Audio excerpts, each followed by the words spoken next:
ಕನ್ನಡ ಸಿನಿಮಾಗಳು ಅಂದ್ರೆ ಸುಮ್ಮನೆ ಅಲ್ಲ, ಅವುಗಳ ತಾಕತ್ತೆ ಬೇರೆ. ಬದುಕನ್ನ ಬದಲಿಸುತ್ತೆ, ಬದುಕಿಗೊಂದು ರಹದಾರಿಯನ್ನ ನಿರ್ಮಿಸುತ್ತೆ, ಸ್ಫೂರ್ತಿಯನ್ನ ಕೊಡುತ್ತೆ. ಪ್ರಕೃತಿಯ ಸೊಬಗನ್ನ ಹೇಗೆ ಕಾಪಾಡಿಕೊಳ್ಬೇಕು ಅನ್ನೋದಕ್ಕೆ ಹೋಗಿ ಡಾಕ್ಟರ್ ರಾಜ್ಕುಮಾರ್ ಅವರ ಗಂಧದ ಗುಡಿ ಸಿನಿಮಾ ನೋಡಿ. ಭೂಮಿ ತಾಯಿಯನ್ನ ನಂಬಿ ಕೆಟ್ಟವರಿಲ್ಲ ಅನ್ನೋದಕ್ಕೆ ಬಂಗಾರದ ಮನುಷ್ಯ ಸಿನಿಮಾ ನೋಡಿ. ಪ್ರೀತಿಯ ಪಾವಿತ್ರ್ಯತೆಯನ್ನ ಕಡೆಯವರೆಗೆ ಹೇಗೆ ಉಳಿಸಿಕೊಳ್ಳಬಹುದು ಅನ್ನೋದಕ್ಕೆ ಜನುಮದ ಜೋಡಿ ಸಿನಿಮಾ ನೋಡಿ. ಸರ್ಕಾರದ ಕೆಲಸ ದೇವರ ಕೆಲಸ ಅನ್ನೋದು ಗೊತ್ತಾಗ್ಬೇಕಾ? ಆಕಸ್ಮಿಕ ಸಿನಿಮಾ ನೋಡಿ. ಪ್ರೀತಿ ಅನ್ನೋದು ನಿಜವೇ ಆದ್ರೆ ಅದು ಸಿಕ್ಕೇ ಸಿಗುತ್ತೆ ಅನ್ನೋದಕ್ಕೆ ಯಾರೇ ನೀನು ಚೆಲುವೆ ಸಿನಿಮಾ ನೋಡಿ. ಅಣ್ಣ ತಂಗಿಯರ ಮಧುರ ಬಾಂಧವ್ಯಕ್ಕೆ ಅಣ್ಣ ತಂಗಿ ಸಿನಿಮಾ ನೋಡಿ.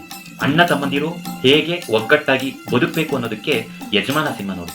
ಆಡು ನುಡಿ ದೇಶ ಪ್ರೇಮದ ಅಭಿಮಾನಕ್ಕೆ ವೀರಪ್ಪ ನಾಯಕ ಸಿನಿಮಾ ನೋಡಿ.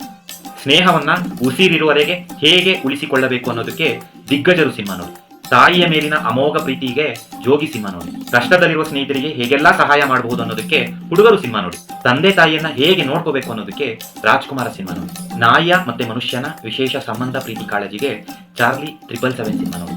ಭಾರತವನ್ನ ಹೇಗೆ ಅಭಿವೃದ್ಧಿಯ ಪಥದತ್ತ ತೆಗೆದುಕೊಂಡು ಹೋಗಬೇಕು ಅನ್ನೋದಕ್ಕೆ ಉಪೇಂದ್ರ ಅವರ ಸೂಪರ್ ಸಿನಿಮಾ ಒಂದ್ಸರಿ ನೋಡಿ. ಶಿಕ್ಷಣದ ಜೊತೆಗೆ ಯುವಕರಿಗೆ ವಿಶೇಷ ರೀತಿಯ ಸ್ಕಿಲ್ಗಳು ಮುಖ್ಯ ಅನ್ನೋದಕ್ಕೆ ಯುವರತ್ನ ಸಿನಿಮಾ ನೋಡಿ. ಅಣ್ಣನ ಮೇಲಿನ ಅತೀವ ಪ್ರೀತಿ ಕಾಳಜಿಗೆ ಈಗ ರಿಲೀಸ್ ಆಗಿದೆಯಲ್ಲ KD ಸಿನಿಮಾ ನೋಡಿ. ಯಾವುದು ಬೇಡ, ಹೋಗಿ ಕೂತ್ಕೊಂಡು ಚೆನ್ನಾಗಿ ನಕ್ಬಿಟ್ಟು ಬರ್ಬೇಕು ಅಂತ ಅಂದ್ರೆ ಸೂಫ್ರಮ್ ಸೋ ನೋಡಿ.